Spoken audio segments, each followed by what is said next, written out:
La chimie est plus que jamais dans les assiettes. C'est particulièrement le cas en France, championne d'Europe avec près de 5 kg de pesticides déversés par an et par hectare de culture. Même si les cultures bio gagnent du terrain, le marché mondial de l'agrochimie et ses quelques 45 milliards d'euros a de beaux jours devant lui. En toile de fond, l'équation à résoudre avec une population mondiale en forte croissance et des surfaces cultivées en faible progression et de moins bonne qualité. La conséquence à cela, on le voit sur le graphique, c'est que la surface cultivée disponible par habitant ne va cesser de décliner dans les décennies à venir et que les rendements seront condamnés à augmenter pour pouvoir nourrir la planète. Autant dire que l'agriculture sera plus productiviste que jamais et qu'une partie de la solution passera par l'utilisation croissante des produits de l'agrochimie. Déjà, les champions mondiaux se frottent les mains.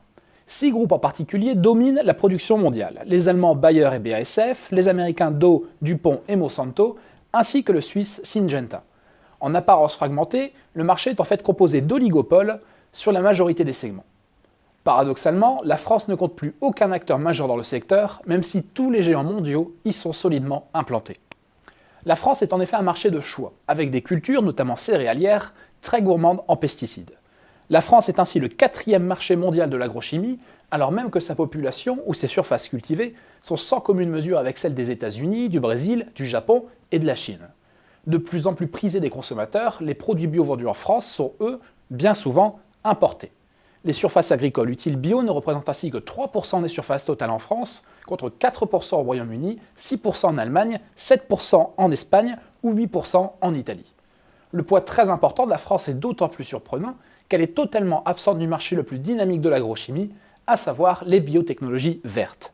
Totalement tabou en France, les OGM sont pourtant présents dans le monde entier et représentent déjà 1/5 du marché de l'agrochimie, après avoir vu leur surface multipliée par 4 au cours de la dernière décennie.